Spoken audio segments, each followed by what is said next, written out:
Hello, welcome everyone. My name is Tahir Rao and welcome to Hyde Park. Today, our special guest in my studio is Alex Trainman Montagano. He is candidate from Centrist Party of Canada in NDG Westmount by-election in Montreal, which is happening in 19th of June. And we will talk about him, what he is up to for the ridings, why he is part of the Centrist Party, and how he will be make a difference into the society, in a community, local community, and at a country level, of course, because he is running for the member parliament. So Alex, I welcome you in my studio. So how's everything with you? Things are great. Thank you very much. Thanks for uh, asking. Alex, I just wanted to start with your riding. So you choose to start with the Centrist Party of Canada. So because there is a presently three major parties in Canada, Liberal Party, Conservatives, and NDP. Why you choose Centrist Party? Well, the Centrist Party, I believe, brings a pragmatic new approach to Canadian politics. It allows us to depart from the divisive partisanship that we've seen over the last couple of years. And more importantly, the Centrist Party has decided to stand up for the principles in which this nation was founded and has vocally supported minorities in Quebec that are currently under assault by a number of legislation that is aimed at curtailing our liberties. Hmm. So, and what kind of legislations are they? I know one is a Bill 96 is coming up, and That's it will correct. be implemented from tomorrow, I believe, the 1st of June. And a lot of sections will be implemented tomorrow. And other than that, there was some legislation around, the this religious symbols also, and a lot of other things also. Could you just sh- shed some more light on that one, what how they are affecting the minorities? Yeah, there are two bills right now that are in law. Bill 96's measures come in effect for the most part tomorrow, June 1st. Hmm. And there's also Bill 21. And both of these bills are basically have been enacted.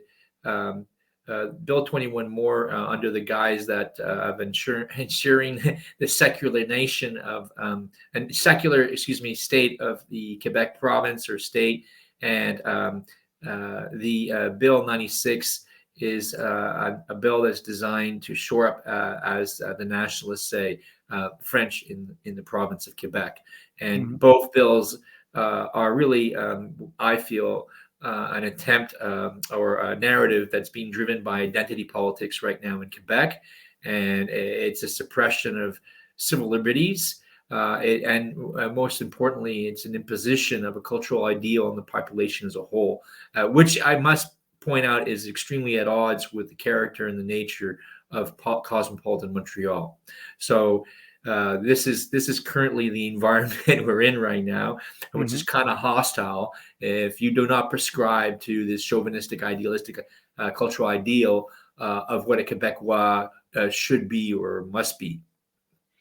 Okay, so I believe, and of course, I'm a Canadian citizen too here, but we are living in the Canada is known for diversity, inclusion, and are the inclusiveness. They embrace all cultures. They embrace all religious freedom. So there are two kind of. I believe that there is two kind of secularism in the world. One is that there is no religious, freedom or nothing. Everybody is equal. But in Canadian, the good thing about the Canadian culture and Canadian society is that they embrace all the religion. They are very, open to all the religious. They have a religious freedom. So how do you think, like, how is this bill is impacting the religious freedom of the people of Quebec? So why it is Well, two different, within the Canadian society? So how we are creating a two different societies? yeah, so that's a good question, or that's a good point. In Canada, one of the values and principles of the nation state, is a tolerance and acceptance. This whole idea of multiculturalism, and that ideal is no longer uh, like government policy in the province of Quebec. They're not interested in multiculturalism. They're interested in developing a specific Quebecois culture that's focused on the French language. Hmm. And really, the talk track or the narrative these days is about integration, cultural assimilation, and obviously key and central to that is the French language. Now, when you discussed the idea of the Canadian state and what its principles are, you forgot to mention that one of the founding peoples or nations, I should say, of Canada were the French, the English, and obviously the Aboriginal populations, the First Nations that were here. That's true. So there's a lot going on, a lot going at play here in Quebec right now, and really at the base, it's really being driven by a cultural insecurity that's existing, and the politicians are taking advantage of that, and it really drives them. It allows them to maintain power, and it allows them to kind of carve out this political niche where they can use it as leverage, not only against local populations, but the Canadian nation as a whole, as we're seeing right now with C-13 and the inclusion of Bill 96 in that legislation. So how Bill 96 will be impacting the minorities? So if you talk about the Bill 96, so what changes you are expecting? Well, to me, the biggest problem with Bill 96 is that in Quebec, there can be an argument made that, our immigrants, newcomers who come to Quebec should be educated in French in order to maintain the French character of the province of Quebec. A very reasonable argument. Hmm. And a lot of newcomers and immigrants have come in and accepted that social contract. And now they've completed elementary school, and now they're in the process of completing high school, and they're becoming adults. And Hmm. now the government wants to impose upon them educational choices in their adult years. So now Bill 101 restrictions over access to English elementary and high school is now going to be extended to English CEGEPs. And that is just unacceptable in a free society to impose upon adults what decisions they can make vis-a-vis their education. And most striking about the situation is that the English CEGEPs have adapted and they have created these amazing creative programs that have appealed to a wide base of students, francophones, immigrants, anglophones. And I really think that the big problem is not only that the Quebec government wants to impose this cultural ideal, on the population, but Hmm. they don't want to see successful growing institutions that don't really fit into their view of what Quebec should be and are really, the institutions that are managed and operated by the allophone anglophone community. So that is extremely tragic. And I think the federal government has a responsibility to step up and say this is not acceptable. But that's not what's happening. The federal government is selling this out, and they are basically forsaking minorities and anglophones and allophones in Quebec in the pursuit of votes to win a majority so they can control the country. But the question we have to ask is, what kind of country are they going to be controlling? That's true. So Well, what is liberal conservatives and NDP take on this issue? So are they supporting this or they are opposing that bill?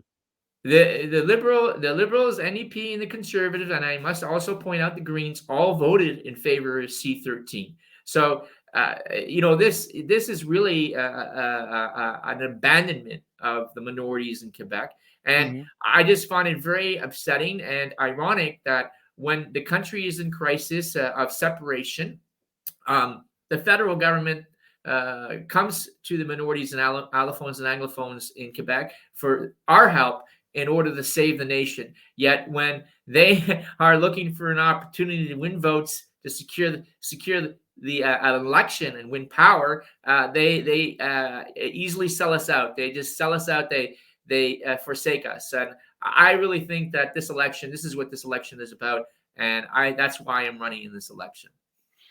Okay, great, Alex, for that's explaining. Thank you very much for explaining the your context on the the at a federal level. So talking about your riding, so why you choose to run for that election apart from the riding perspective? So what are the main issues in the riding? Well, first of all, I live here. I was born here. I was raised here, and I was educated here. And Hmm. I love NDG Westmount. It's a wonderful place to live with wonderful people, people from all corners of the world who live together in peace. And it really is a community where you can walk down the street and you can say hi, hello to people, complete strangers, and they will say hello right back to you. Hmm. That kind of place. So the issues that confront us as a community is that NDG Westmount, specifically NDG, has not been accorded bilingual status like Westmount and Montreal West, which is part of the district. So we are effectively the largest Anglophone community in the province. Hmm. And because of the way our political system is set up, we are being denied, NDG specifically is denied bilingual status. And the majority of us are bilingual. And my main concern are those seniors who are unilingual or have challenges in a second language and how we're going to serve them and cater to their needs. These are people who have sacrificed for us, work hard all their lives, and we have a responsibility to them. And nobody, in my mind, be it the federal government, the provincial government, or the municipal government, by the way, that refuses to endorse or support bilingual status for the borough seating in NDG is going to take that away from them. So that's that's why I'm running. One of the reasons, and then obviously the other repeated or reoccurring fact or reality of living in NDG is the consistent and neglect of our community, the lack of investments. And these investments range from social housing, infrastructure projects, for example, Adab Public to connect us with the Canadian Park. We're kind of isolated by major autoroutes and highways. Investments in spaces for artists, investments in rehabilitating the Empress Theater, which is any other part of the city, a building like that, the politicians would be falling over themselves to invest and rehabilitate it, but not in NDG. It's left to rot and decay. It's a building of significant historical importance, Egyptian Art Deco, one of the few buildings like it in North America. And I would like also see investments in our youth. We've been Hmm. through a rough time with the pandemic, and it's isolated our youth. They're on, I believe they're on computers way too much, but I can be accused of the same crime. And I think we need to work as a community, get outside and start reconnecting with each other, reconnecting with nature, reconnecting with our bodies in terms of physical exercise. So I would like to see a reinvigoration or re-energization of the Action program. So that's another idea I have, a program initiative I like to introduce to people. And lastly, I'm sorry, So, I'm, so I'm, please, please go I'm ahead. dragging. And lastly, we need a market. We're the largest, most populous borough in the city, of Montreal. Even larger if you include Westmount and Montreal West, and we don't have a proper public market. And I can't understand why.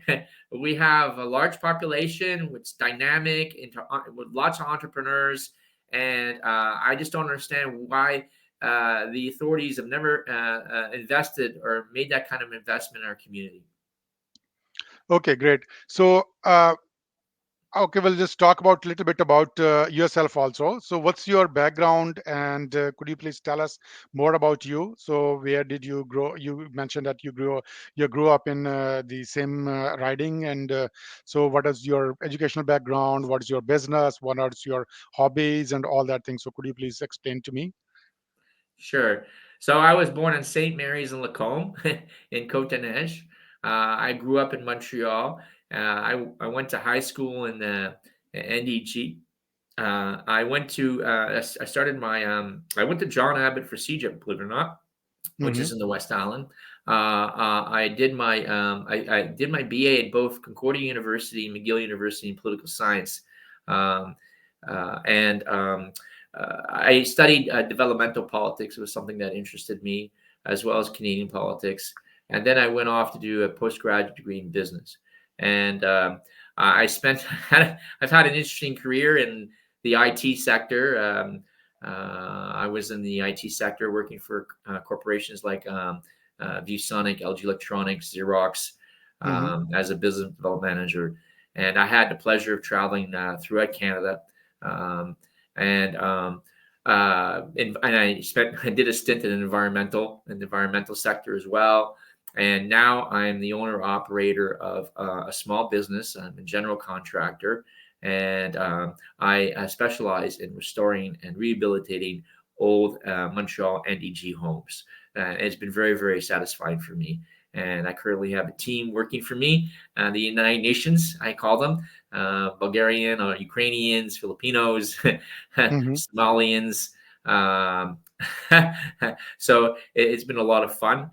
And yeah, so, and my hobbies, well, I have many hobbies. Um, but the hobby that's getting the most attention today these days is my miniatures that I create vis-a-vis my model train layout, and it's Hmm. been very popular in the community.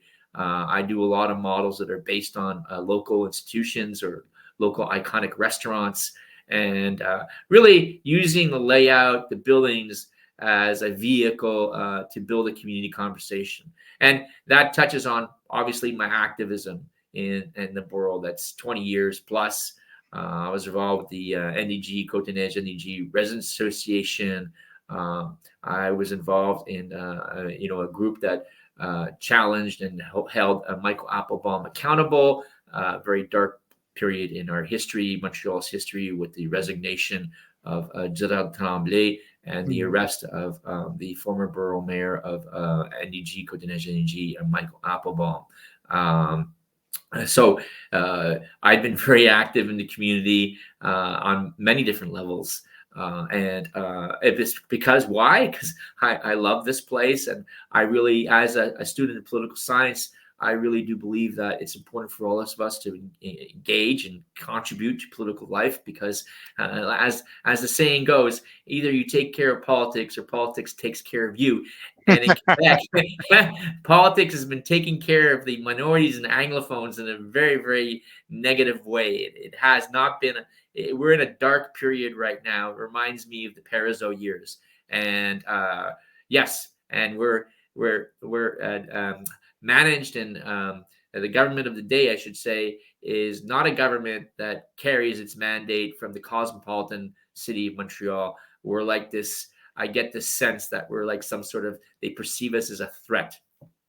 Okay, so as you mentioned that like the all big political parties, liberals, conservatives, and NDP, so they are not like standing against this what is happening in Quebec just to just gain their support of popular votes and the public sentiments.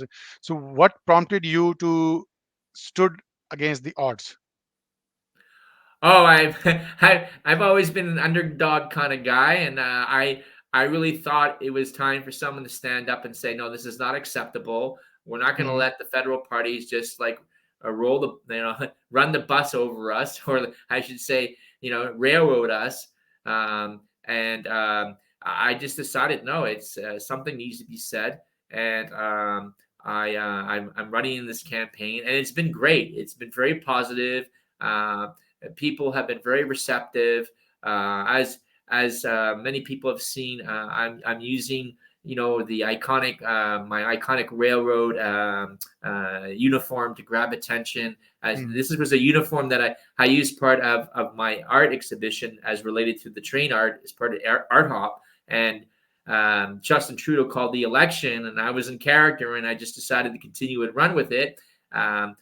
Because I am fighting some pretty serious, significant political machines, and I needed I say a shtick, a gimmick to get attention, and it's been working. And I tell you, it's been a lot of fun, and people have been very, very positive and very, very receptive. I can't say of any situation where people have been rude to me or dismissive or have not listened. And once again, it speaks to the character of the people of NDG. So thank you very much, NDG Westmount. Thank you for listening to me, and I do hope you vote for me.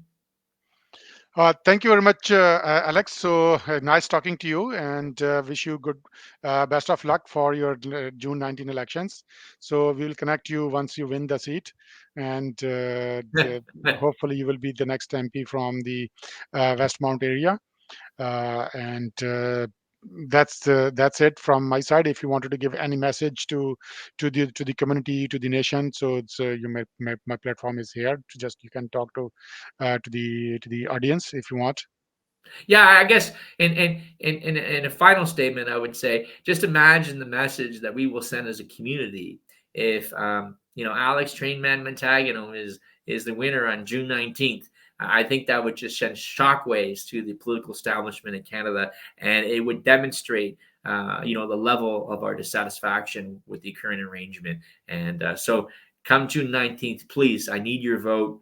Please come out and vote. And don't forget there's mail-in voting as well, and there's a vote on anticipation if you can't make the June 19th date. So please, thank you for your time. Thank you very much, Alex. Best of luck again. So we end up over. This is the viewers. This is my Hyde Park program. Please give your comments and also like my channel and share with the friends and family. So hope to see you again very soon. Thank you. Thank you.